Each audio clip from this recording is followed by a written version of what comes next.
Okay, so I just thought I'd explain a little bit about this series. This is now, I think, the fourth in a series of 8 events that are going on across 3 years, paid for by the Economic and Social Research Council. And we bid for this seminar series. Oh.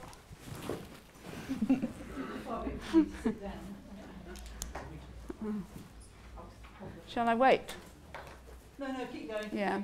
So we put in the bid for this seminar series for 2 reasons, really. One is that we thought that the current politics and policies around disadvantage in education had become very limited and restrictive. So a sense that schools were responsible for fixing the problems of poverty and disadvantage, and teachers and schools would be punished if they didn't. And secondly, and a sort of narrow range as well. Do you want to come through to the front, or do you want to grab a coffee first? Or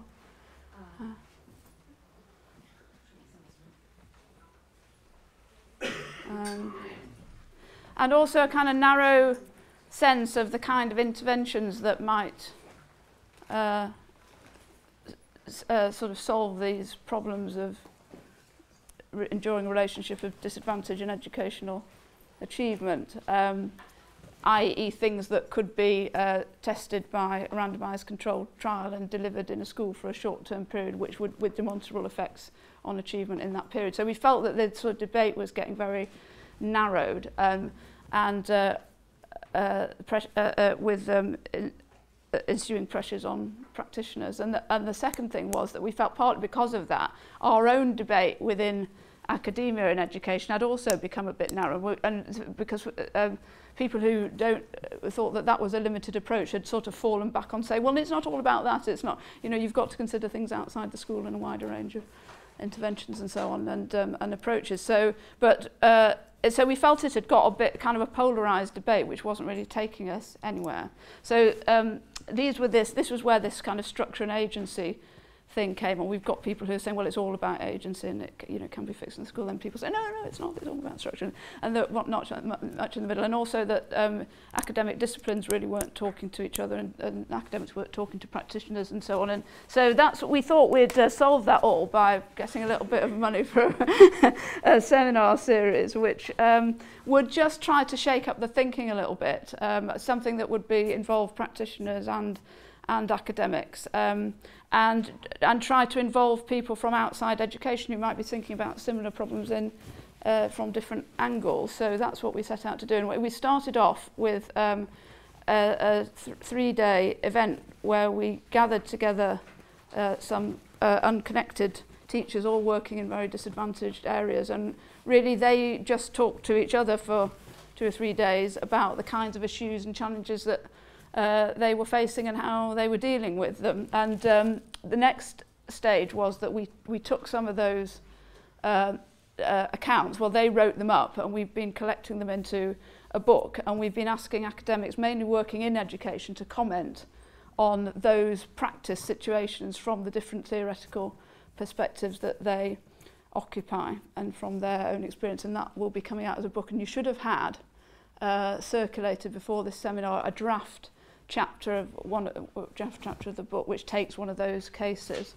So that's underway, and then so that was the first 2 seminars, the teachers and then the academics discussing, and then we've gone into a second round of things which take the themes that came up in that and subject them each to a day of discussion, predominantly bringing in people whose voices weren't heard at the first 2 seminars and who may be working on very different fields.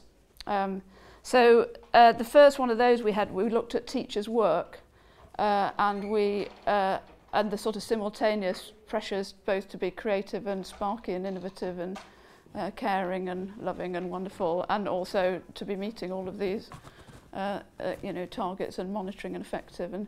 And we looked at, we had perspectives from organisational sociology and psychology. And then today we've switched to a different topic, and we're going to look at behaviour. So, and again, we've got a range of really interesting speakers who will, I think, come at this totally different. We haven't asked people, the speakers, to address themselves to our case study material, or even really to the theme of event. We've just asked them to come and bring their kind of take on this broad theme of too tough to teach to, what did we say, to listen. Yeah, and see what happens. So we hope that it's going to be a really exciting and interesting day, and one in which there'll be lots of discussion and interaction and new ideas. So that's what's going to happen, I hope. So we're going to have 2 speaks before lunch, then hopefully we'll get into a bigger room and we'll have some food, and we'll carry on in the afternoon with 3 shorter contributions and some group discussion and plenary. Any sort of questions or thoughts on that? Or shall we just plough away? So tomorrow I was going to introduce and chair the first session, but you're all stuck at the back of the room. I'm having to deal with administrative things, so if you carry on. Okay, so we've got 2 speakers this morning. The first one, and I'm going to have to switch over now as soon as we're in, is David Jones, who is a reader in Psychosocial Studies at the University of East London. Yes, my name is David Jones. I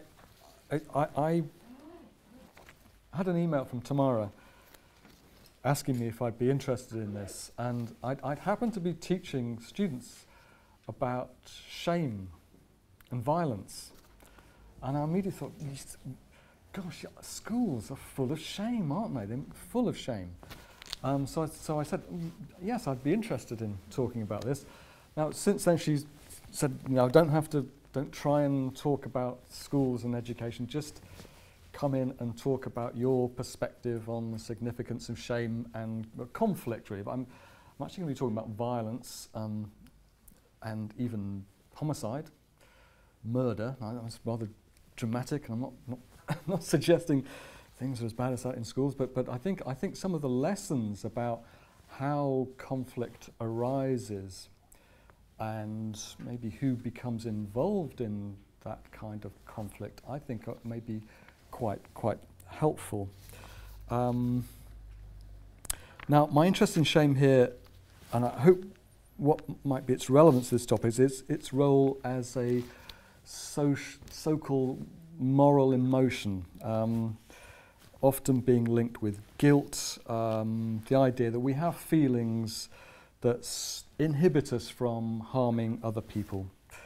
And there's one school of thought in criminology that suggests that shame is an important inhibitor of crime. It helps control us, stop us doing bad things, harming other people. I think the role of shame in conflict is much more complex than that, and as I'll be saying. Now, I hope this is going to work. Here we go. I was going to just do a little outline. I'm going to talk about some scenarios of homicide. It's not there, is it? Is that not moved on? No. What did you try this? That. Nothing happened. Oh, there it is. Okay. It's gone. It's not. The problem here is that the speaker can't see the screen. It seems to be some. Smashed it. There's like a 10-second delay as well. Maybe I'll try and bear that in mind. So I'll talk about some scenarios of homicide, because I think some interesting lessons there. Talk about shame and why it is significant to conflict. Why shame might be particularly difficult for boys, for men, and also for adolescents. And I think that's where some of the lessons for schools might come in. That's good. I'm going to talk about, there's this book, it was published some time ago by Kenneth Polk, called Why Men Kill, Scenarios of Masculine Violence. I think it's still a very, very good study. He looked at all the cases of homicide occurring over about a 4-year period in Victoria, the state of Australia. Now, I need to explain why homicide is interesting. I think because there are very well established facts. If you're interested in conflict and violence, establishing facts about who does what, when and where are very difficult. The definitions of when is an act violent or not. You get into all kinds of difficult territory. Acts tend not to be very well recorded, whereas if there's a killing, there's a clear fact, generally that there's a dead body, and the event tends to be very well investigated. There's a trial, there's a police records trial. And what Polk did was go through the police records and the trials of all cases of homicide occurring over a period and looked in detail at what had happened, and he categorized them. Thus, and I think there's some, I think quite striking that the most common form of killing are those occurring in the context of sexual intimacy, and this is overwhelmingly men killing their partners, ex-partners. So if a woman is killed, the police will invariably start investigating husbands, boyfriends, ex-boyfriends, and unfortunately, statistically, there's rather good reason for that. Now, the next category are those killings occurring in confrontation. Again, this is all these are overwhelmingly men I'm talking about here, about 94%. It's men. The only category where women hold their own at all are family intimacy, and that's mothers killing their own children. It's about an equal balance there of men killing their own children and women killing their own children. Otherwise, this is overwhelmingly men. Confrontational homicide it's men killing other men who they get into a confrontation with, very often over what looks like a trivial matter. From the outside, looks like quite a trivial matter. So I think that list alone says something quite interesting about violence, that a lot is about feelings, that it's expressive. This is not instrumental. It's not people getting things what they want.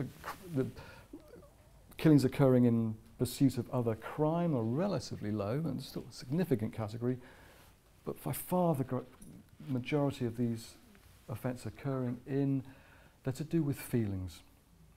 It's about emotion. It's stuck.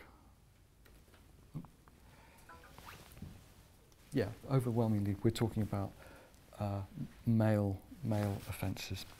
Now, a very typical one from the Polk study is this, where Gabe, 32-year-old soldier, boards a train, Flinders Street Station, after an evening drinking with friends. Gabe attempts to take a seat where Mike M was sitting with his feet across two seats. Mike ordered him in a clearly insulting manner to move on, find a seat elsewhere. Challenged, Gabe refused to move on, attempted to force his way into the seat. Mike leaped up and struck Gabe, and the two fought. Although Gabe received a number of blows and was kneed in the face, he pinned Mike down.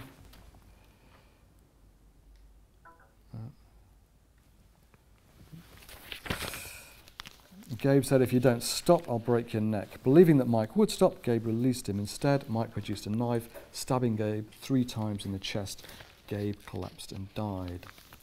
Now, it's in some ways, unfortunately, relatively common. We see stories all the time of young men, particularly young men, getting into conflict, and one of them ending up dead. And from the outside, they're fighting over something incredibly trivial.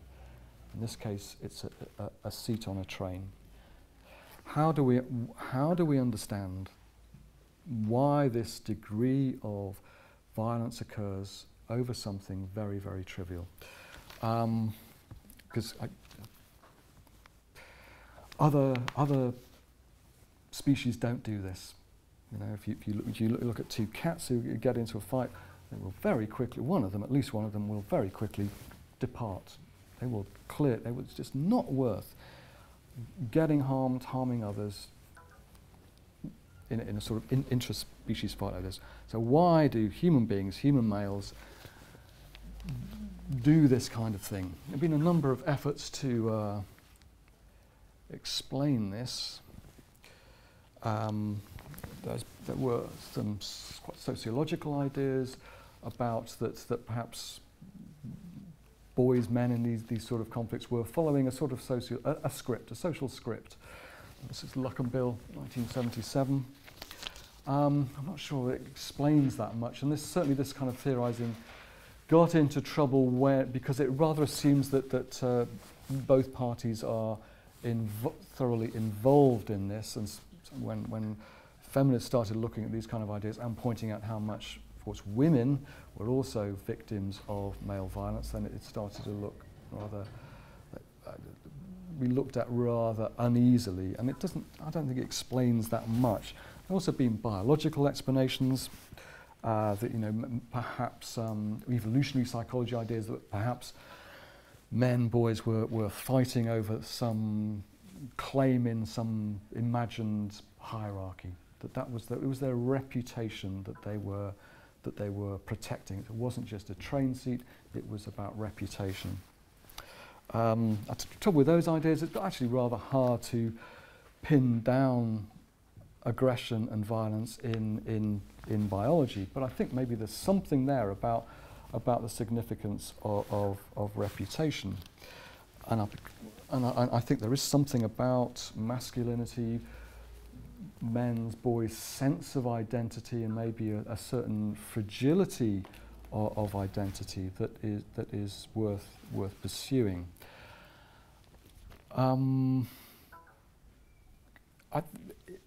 Emotions in crime and conflict. I won't dwell on this, but just to make the point that the most common category there of men killing women, it is overwhelmingly, it's men killing women, and jealousy and control, threats to authority, being left, being abandoned, very significant trigger of violence towards their partners, women. So again, perhaps fitting with this idea, there's something about, certainly about feelings, it's about identity, reputation perhaps. There hasn't been that much interest in feelings, emotion in criminology. There's a very, very good book by Jack Katz, published late in 1988, called The Seductions of Crime. And he argued that there really wasn't enough attention paid to what really drew people to offending. What did it feel like? What did it feel like to offend, to become involved in violence in particular? And he argued by looking at violence that humiliation was a very important trigger for violence. This idea is also picked up on by James Gilligan, who's a psychologist who worked in the prison system in the United States. And he describes working with offenders, and he for about 35 years, and realised how often the explanation for why they did what they did was because they disrespected me. So often it was about respect. And he used to think that people robbed for money, that it was sort of instrumental, until he sat down with an armed robber saying, "I never got so much respect before in my life as I did when I put a gun in some dude's face." And people who'd killed were often talking about feeling disrespected, dissed. And he comes up with this conclusion that the basic psychological motive, cause of violent behaviour, is the wish to ward off, eliminate feelings of shame and humiliation.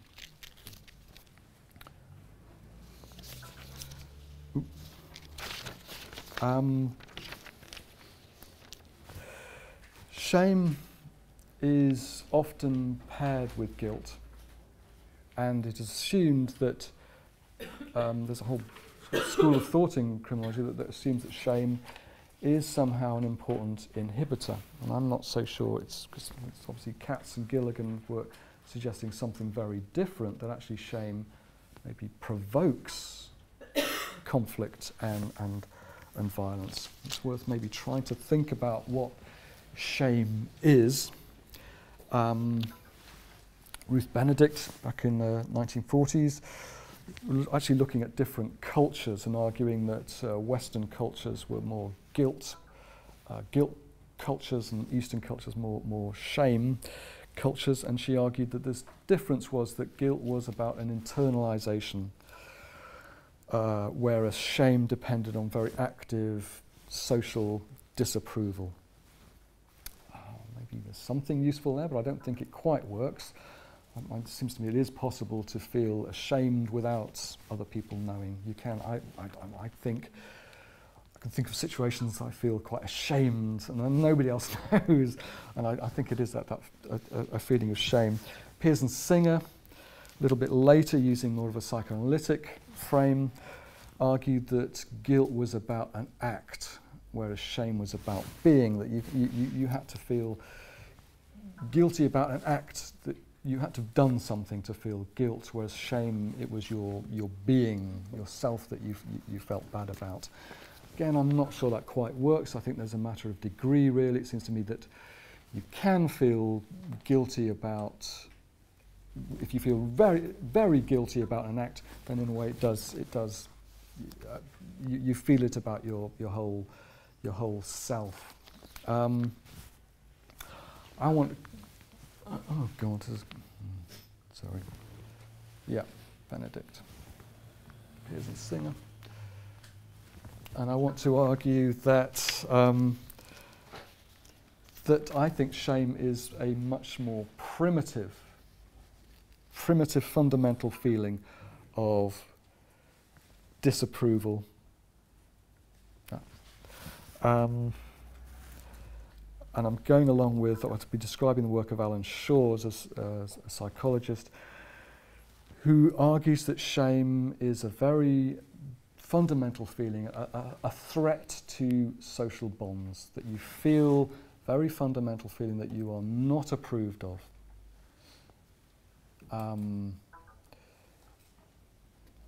Because I think you can think of, it's possible to feel ashamed of something that you shouldn't remotely feel guilty about. The classic one would be you're failing to lock a toilet cubicle, somebody opens it, you feel ashamed, but clearly there's nothing, you've done nothing wrong. But it's still a very, very powerful feeling. Alan Shaw, through observational work with children, young children, very young children, has argued that it is a very primitive alarm at the threat of abandonment. He argues that it's there because we're talking about babies and infants, that the threat of being disapproved of, being unloved, abandoned, is potentially fatal to a child. Because clearly children need to be looked after, loved, cared for. They are completely dependent. To feel that they are disapproved of, in danger of withdrawal of love, is extremely threatening.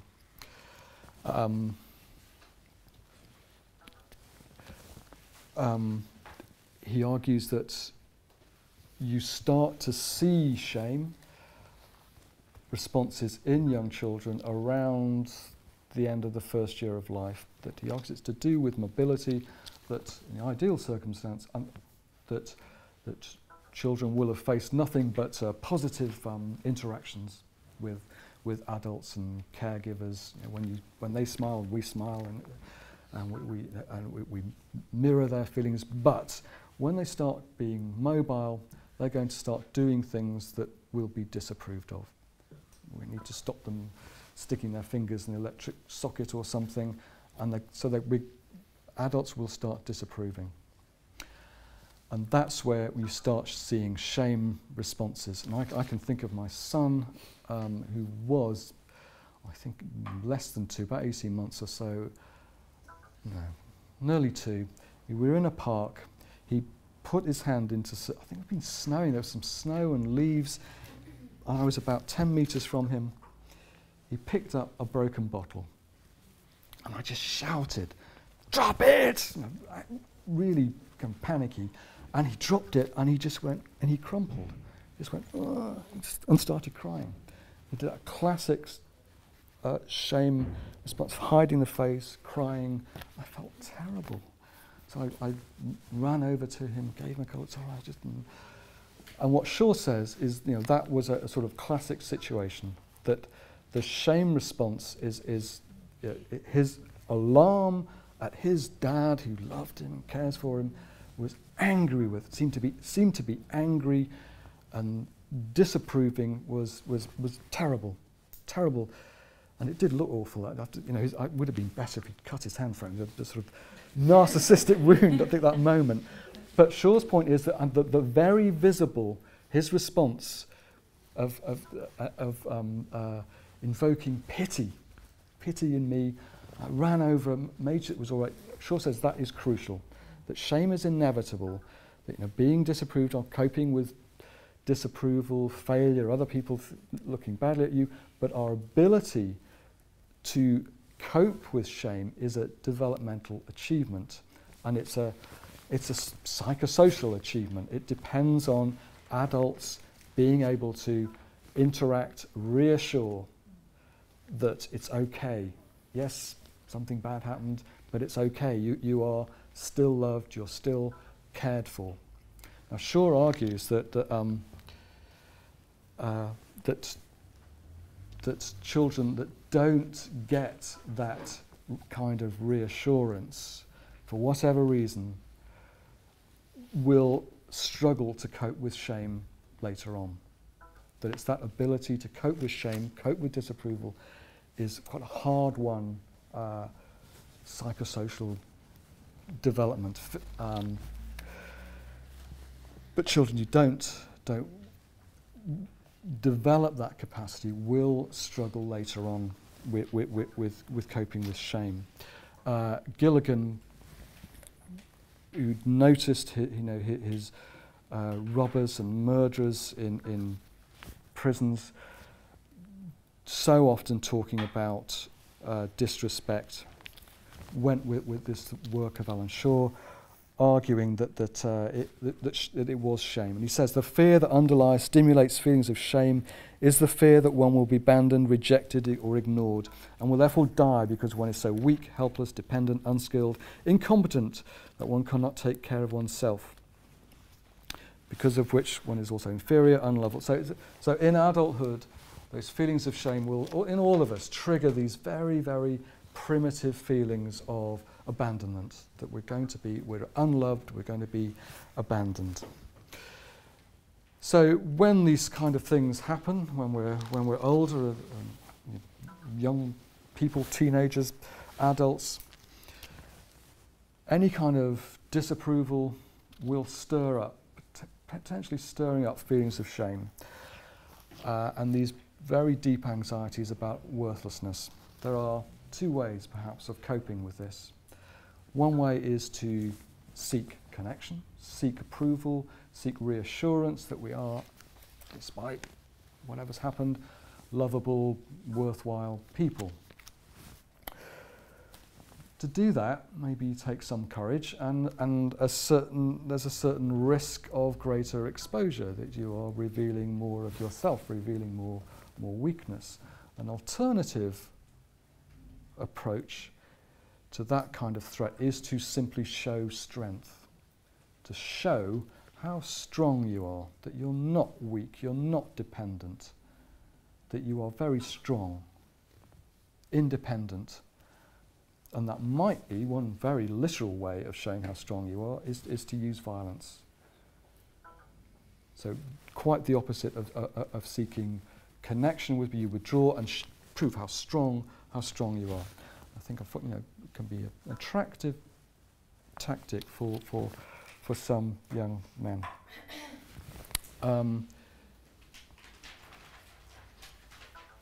Gilligan suggests that there are. How am I doing? I might need to. Right, I'll nip through that. Yeah, why? Oh, damn. I'm just going to nip ahead. What's that one? Okay.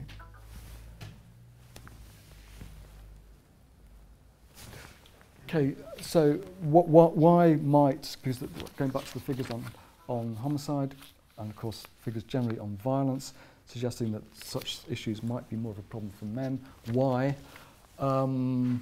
is there something about male identity that is perhaps more prone to feelings of shame? Well, you can look at work by people like Nancy Chodorow, who uses Freudian psychoanalysis to argue that there is something about male identity because it goes back to sort of Oedipal stuff, that the psychological task of young boys is to disidentify with their mothers, to separate from their mothers and become like their fathers, roughly. Chodorow and others have argued, well, the problem is that very often those fathers, men, are not necessarily around for those boys to identify with, to build up a sort of solid identity. They're often left knowing that, well, they're not supposed to be like women, not supposed to be like their mothers, and left perhaps to identify with the images of cultural images of masculinity rather than kind of real flawed, complex men, but the sort of cultural images of masculinity, which are often very much about strength and autonomy, if not even violence. They also know they're not supposed to be like women, and a lot of things like love, care, connection, all those kind of nice things, so can be left rather isolated with a rather fragile sense of themselves.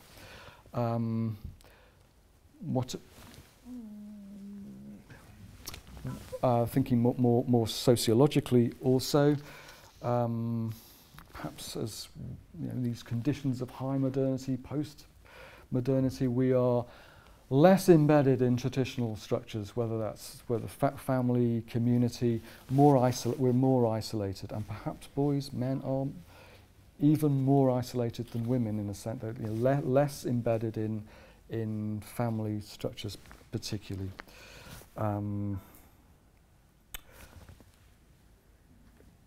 Might be worth just mentioning, think about the cultural issues, narcissism. If it can be said we're living in a culture of narcissism, a lot of emphasis on performance and presentation, again, potentially very stimulating of shame. If it's putting a lot of emphasis on individual performance, presentation. Very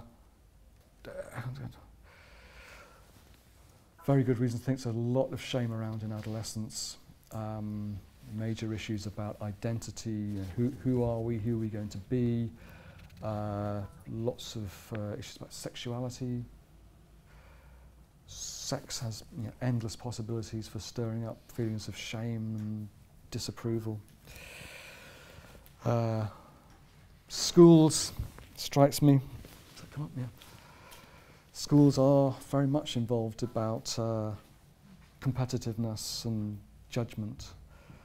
Lots of potential there for shame. Major issues about inclusion, exclusion, who are in the in-groups, who's part of the school culture, who are in the in-groups in school. So I think lots and lots of potential for schools having to deal with major issues of shame, and I think there are therefore interesting links with shame and conflict. I did try, obviously I'm not coming from an educationalist point of view at all. I did checking out, how does this fit with what might be happening in schools? Looking at the Department of Education study on school exclusions. They are, of course, overwhelmingly it's male, more likely to be boys being permanently excluded than girls. Kids with special educational needs, 7 times more likely to be excluded than other kids. Kids on free school meals, 4 times more likely to be excluded. So maybe some of those sort of exclusionary factors, isolating factors, might be playing a part in schools. I'll finish there.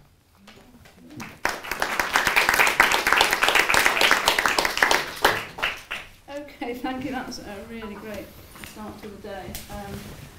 I think during the day we'll get a chance to think about that a bit more and bring it, into the context that we're all dealing with. But any sort of questions? Got about 15 minutes 20 minutes for questions or comments to. Hi. I was wondering when you were talking about shame and humiliation, if you factored in at all or considered an impulse towards humiliation, a sexual impulse, obviously. Because perhaps there's a spiral in which people are seeking humiliation, but also enjoy giving it all. Yeah, yeah. I know what you're getting at. Yes, there are certain perverse states of mind, but I'm not sure how much that explains conflict. I think Yeah. it does factor in an explanation of conflict. Go on. Our conception of conflict is that it's essentially negative, but it doesn't have to be. It's more the outcomes that are negative if it's not resolved. So there could be many different factors involved in a situation that spirals to a point of, say, homicide. I don't think it's quite as clear cut. Yeah. Well, I mean, clearly some individuals seek conflict. Now, how many are seeking their own humiliation, or are seeking to humiliate someone else? I think it's much more common that people seek to humiliate others. It's not to say there aren't some individuals who are seeking their own humiliation, but I expect the former is more common.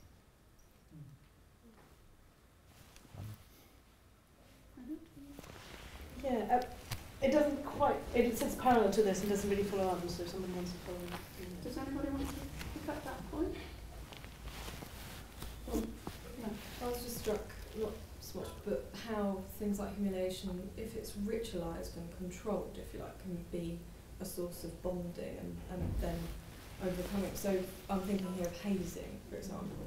So if you can, there's a sense of people humiliating somebody by hazing them, some sort of, initiation ritual, that kind of thing, right?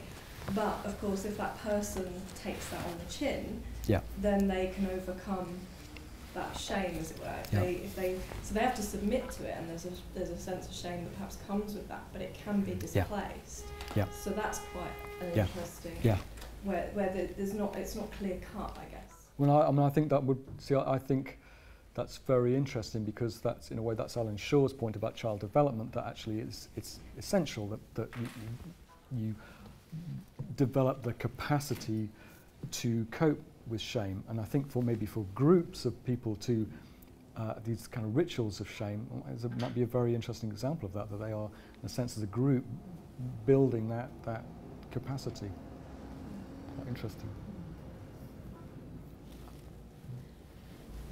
Maybe I was very struck by your explanations around shame, guilt, conflict, and early child development. What I do have some problem with is a really sort of binary kind of gender division here around boys and girls, or men and women, and that comes from setting up the kind of heuristic kind of starting point that is murder. But what's really interesting around kind of thinking about shame and conflict is how that might happen in people, children, young people in school, and how much conflict, for example, women or girls would maybe to some extent internalize more. I think a lot of boys would also internalize that kind of conflict, and that's where the shame and the guilt sits. And even just these kind of numbers, permanent inclusions are male, a lot of young women might just fade out or fade away of school, so they wouldn't be on your numbers. So this is just a kind of like, I think there's a lot of really powerful explanatory power in here, but to actually just pin it on men or boys is not necessary even, because I think we can see conflict and internalized conflict and violence. Sure. Yeah, I mean, of course, it is generalizing and going to be... Or like binarizing. Yeah, sure. But, I mean, there is still something quite powerful going on in terms of gender. I mean, permanent exclusions only occur really through it's conflict, isn't it? It's you've got to go out there and get into a strong position of conflict. And it's nearly 80% of those are boys. There is something about gender that's playing a part here. I just I'd agree with. I think there is something about gender. I'm just thinking about a child, a boy I'm working with at the moment, who cannot bear to admit to supporting a particular football team, because if he did, then he'd be shamed when they lost. Yeah. I mean, and you know, his need not to be shamed is so strong, it prevents all sorts of things happening. And also, I was going to ask you, I think dogs feel shame, because I was thinking about a dog in our family who ate the whole of one of my grandchildren's birthday cakes, and when he was caught doing it, he looked incredibly ashamed. And he sort of went right down, you know, I mean, he did all these sort of shamed gestures. Well, they're very group creatures, dogs, aren't they? Yeah, They're very... He wanted rescuing from the house. He did. He had. Yes, I was thinking about what you were saying about needing to be pitied for his shame and needing to be forgiven as well. Yeah. Just on the point of school exclusion, I just finished a project talking with parents of excluded children, so it's close to my heart at the moment, and just to think about the point about where gender structural agency is coming from, how schools are often so active in their reading of children as children as young as 4 and 5's acts being interpreted as kind of criminal, and often by young boys. There were a couple in the study who were excluded at the age of 4 and 5 respectively for sexual misconduct. Wow. Black boys 4 or 5 years old. So it's hard to see how, you know, where that relationship is. I mean, just think about.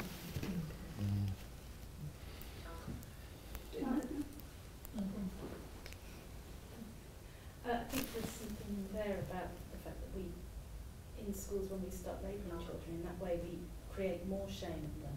I know from my work, my pre-academic real work, with boys with emotional behavioural difficulties, the losing face thing, finding a way of getting them out of the situation without losing face, was so important to kind of keeping them stable and happy.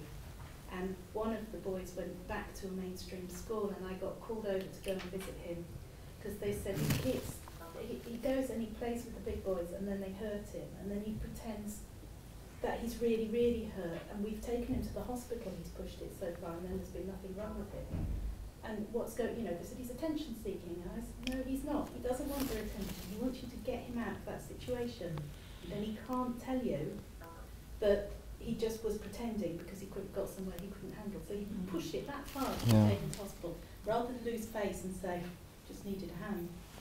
And I think those sort of patterns of behaviour are often misinterpreted when boys just want help, and they get interpreted as something far more sinister, I think. And we've got a nurture group movement in our borough that's had quite significant success in primary, but our difficulty is bringing it into secondary, because the concepts of like nurturing the need, developing attachments so that people fit for school, in secondary often get relegated to boys that are often very passive, very outwardly vulnerable.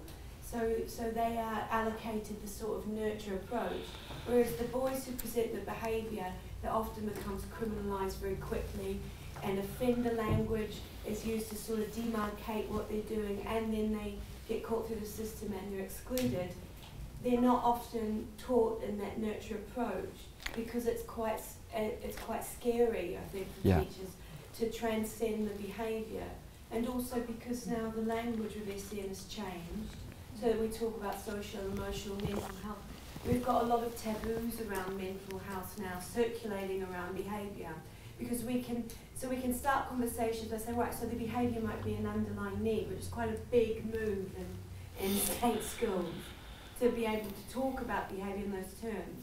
But then now it's become even more of a barrier, because it's those are the boys that will end up in prison that we can't do any nurturing with. So it's that culture that we're finding quite difficult to sort of break as we are bringing the nurture movement into secondary. Does that make sense? No, absolutely. I mean, so it very quickly becomes a dynamic that's, because in a way the boys are saying, stay away from me, aren't they? That's what they're saying, get away from me, don't come near me. And so it's very easy to just simply play into that, and hard to resist it.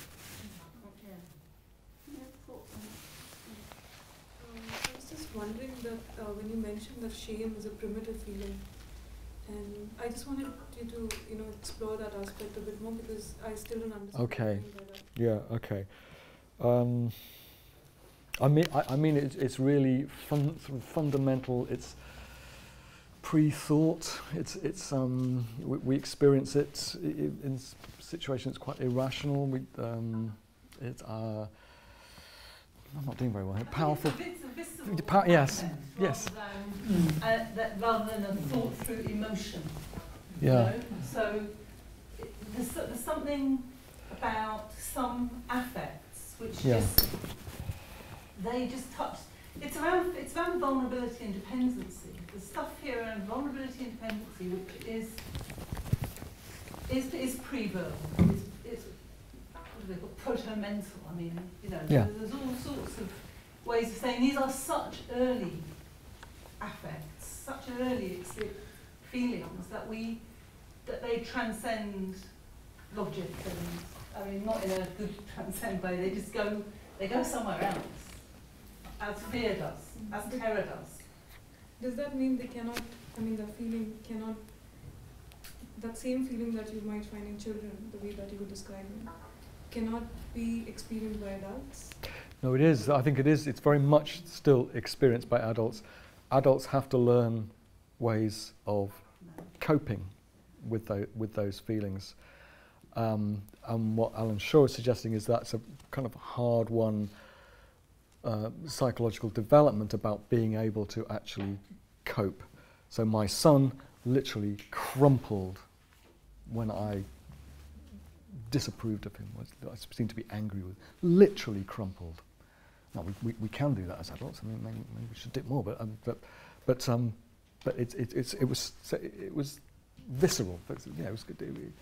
It's tough. That just flowing on from that sort of thought, it fits very much with the attachment theory in terms of insecure attachment styles, the shame, in terms of what you were talking about, both disorganised attachment, avoidant attachment.